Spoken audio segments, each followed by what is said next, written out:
Korban penganiayaan oleh anak pemilik toko roti di Cakung Dwi Ayu Darmawati mendatangi Komisi 3 DPR RI untuk mengadukan kasus yang menimpanya.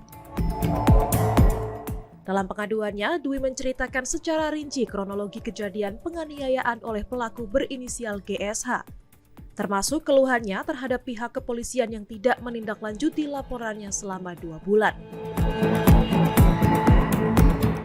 Menurut Dwi, sebelum insiden penganiayaan tersebut, GSH seringkali mengolok-olok dirinya dengan kata-kata kasar, termasuk mengatai dirinya sebagai miskin. Dwi mengungkapkan bahwa dirinya pernah berniat mengundurkan diri dari pekerjaannya, tetapi niat tersebut ditahan oleh adik pelaku. Untuk itu, Dwi membuat perjanjian agar dirinya tidak perlu lagi mengantarkan makanan kepada pelaku. Saya mau menceritakan tentang kejadian yang saya alami. Jadi posisinya saya kan lagi kerja. Tanggal berapa itu Mbak Dwi? Tanggal 17 Oktober jam 9 malam. Jam 9 malam 2024 ya. Si pelaku dari luar masuk ke dalam toko, terus duduk di sofa, terus dia mesen GoFood. Setelah abang GoFoodnya datang, di situ dia nyuruh saya nganterin makanannya ke kamar pribadinya. Terus di situ saya nolak karena di situ bukan tugas saya juga, makanya saya nolak. Ada hal lain juga dari sebelum kejadian ini, dia juga pernah ngatain saya miskin, babu. Terus dia juga sempat ngomong, orang miskin kayak lu nggak bisa masukin gue ke penjara, gue nih kebal hukum. Dia sempat ngomong kayak gitu. Terus saya di situ mau resign, tapi ditahan sama adiknya si pelaku. Akhirnya saya dan karyawan yang lain minta untuk bikin perjanjian kalau saya nggak mau nganterin makanan si pelaku lagi. Namun perjanjian tersebut tidak menghentikan kekerasan yang diterimanya. Pada hari kejadian, Dwi mengaku dilempari oleh pelaku hingga mengenai seluruh tubuhnya.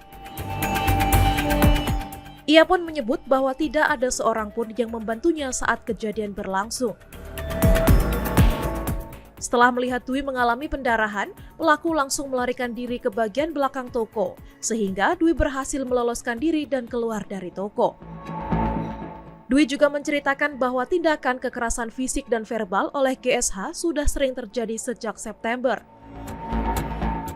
Ia menambahkan bahwa kekerasan fisik hanya dilakukan kepada dirinya, sementara terhadap karyawan lain hanya berupa kekerasan verbal. Setelah berhasil keluar dari toko dalam kondisi terluka, Dwi langsung menuju klinik untuk mendapatkan perawatan. Minta untuk bikin perjanjian kalau saya nggak mau nganterin makanan si pelaku lagi. Dari situ saya nolak. Pas saya nolak berkali-kali, dia ngelempar saya pakai patung, terus ngelempar saya pakai bangku, habis itu ngelempar saya pakai mesin edisi BCA. Habis itu saya ditarik sama ayahnya si pelaku. Terus karena HP sama tas saya masih di dalam, akhirnya saya balik lagi ke dalam. Tapi saya malah dilempari lagi pakai kursi. Akhirnya saya kabur ke belakang ke tempat banyak oven. Di situ saya nggak bisa kemana-mana. Akhirnya saya dilempari lagi pakai barang-barang. Terus yang endingnya di situ saya dilempar pakai loyang kue sampai kepala saya berdarah. Jadi berkali-kali itu Mbak ya? Iya. Dari jam 9 itu ya? Ia kemudian melaporkan kejadian tersebut ke Polsek Rawamangun dan Polsek Cakung, tetapi laporannya tidak diterima. Akhirnya Dwi melanjutkan laporan ke Polres Jatinegara, Jakarta Timur. Dalam keterangannya, Dwi juga menjelaskan bahwa ia sempat harus menjual motor milik ibunya untuk membayar pengacara dalam penanganan kasus ini.